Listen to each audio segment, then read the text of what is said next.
Why would I go and learn business from somebody at a university who is just teaching you the theoreticals, but they're making 70, 80,000 pounds themselves, but they're not actually doing business, when I could come and work for you and practically learn how to actually run a business directly from you?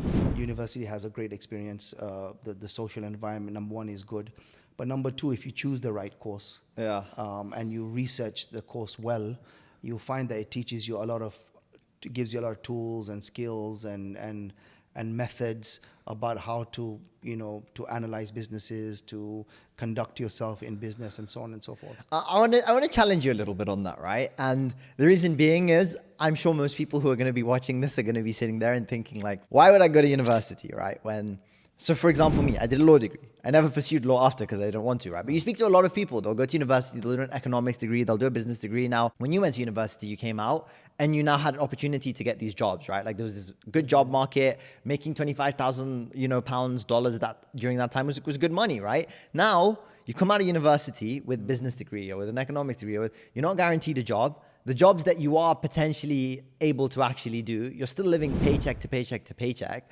And not just that, but the argument that people would make is you can go and find a mentor, like yourself, who is, made millions, multi-millions, 8, 9 figures, has generated this and done the practical experience.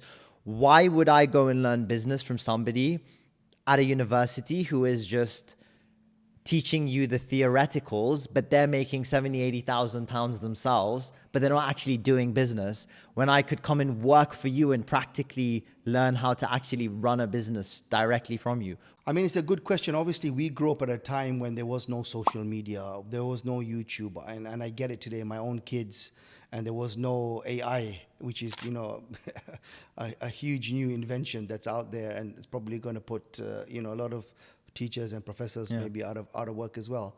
But obviously at our time, university was the place where you could get knowledge from. It wasn't very easy to get that from, to identify who mentors were.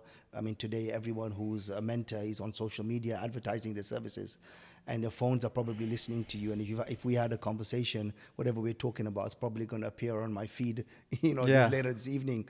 So it's making suggestions and stuff. But I would still say that there is a experience that you get at university with interacting with other students, with sitting being in an environment that is enjoyable, that allows you to build relationships. Because I do think that, and looking at my kids, is that although you can get a lot of knowledge and information from social media, they're not building long-lasting contacts and relationships. And what universities are very good at is giving you an alumni, a network of people, which I lean on till today. Friends that give you opportunities, share ideas with you, lifelong. So till today, I'm friends with people I met at university. We exchange ideas. We talk about business. I've just been invited to another CAS alumni event. I think that's happening in a week's time. I may not be around, but so I think that side of things is very valuable, because you don't know in life who at what point can help you. You may be successful for a few years in an idea, but things change in business, and you need to have this network of people that you can call upon, lean upon. It's very valuable.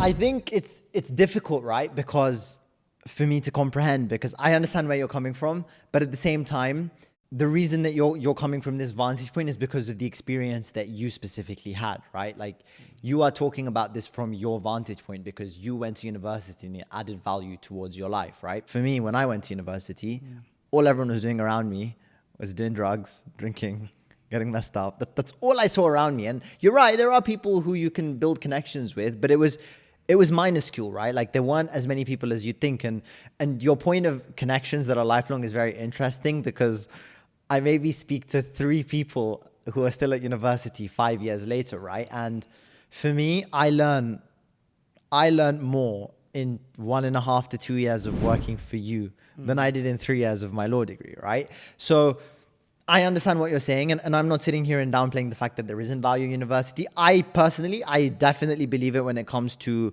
certain academics where you need the specialized skills, right? So for example, pharmacy, doctor, lawyer, these specialist jobs, you definitely need it. I come out of university and I have $50,000 of debt. Why wouldn't I just leave school and go straight into an apprenticeship and go and work and actually learn how the world works? Because I came out of uni, I had no financial literacy. I didn't know how taxes work. I didn't know how to pay tax. I didn't know what council tax was.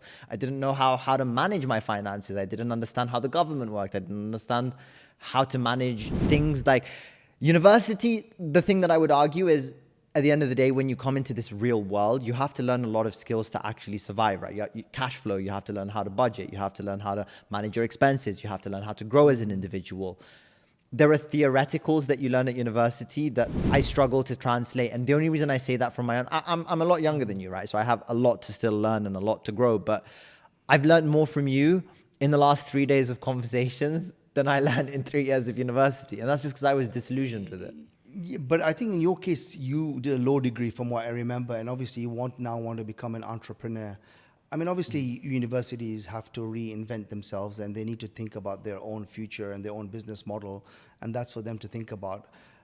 I can say from my experience, I thought very much about the degree that I wanted to do, the school that I wanted to go to, what I wanted to get out. One thing I would say today, which I think our youth have a disadvantage compared to us, is we had no phones, right?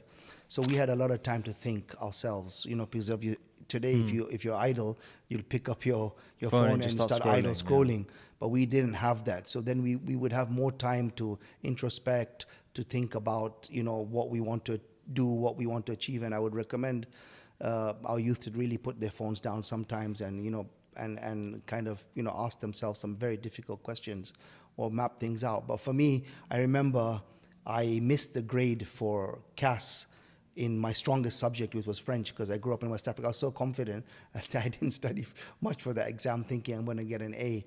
And I missed the grade, and basically they refused my application. So I was like, what do I do now? But I didn't give up. So I went to my French teacher. I explained the situation. She went to the headmaster. The headmaster wrote a very nice letter for me, like a recommendation. I took the recommendation to the head of the school, the degree. I sat with him. He looked at the letter. He called me in for an interview.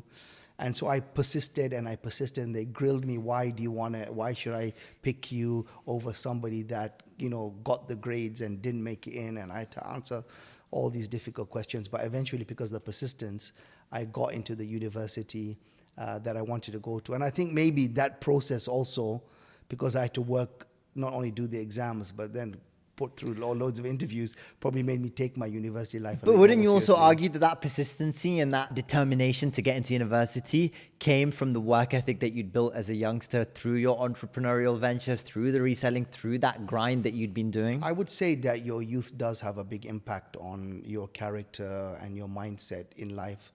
And therefore, I do think that youngsters should reflect on their time as a youth and think about how they're spending their time.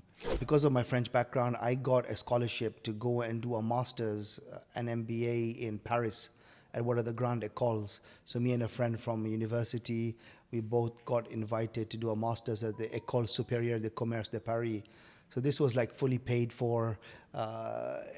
So we obviously jumped at the opportunity, living as two bachelors in Paris, which is one of the great cities of the world. So I did my master's in Paris. It was a international course. So what I mean by that is there were students from all over Europe and the US. So again, that was a great networking opportunity for myself, and I made a lot of friends there. And then after that, I got a job with Deloitte in consultancy. And then my mom was like, you can't stay in France. You've got to come back to London. So I got a job with NatWest Consultancy. NatWest is a big bank in the United Kingdom. And they had a consulting division, which was run by McKinsey at the time. Mm-hmm. So they'd outsourced it to McKinsey.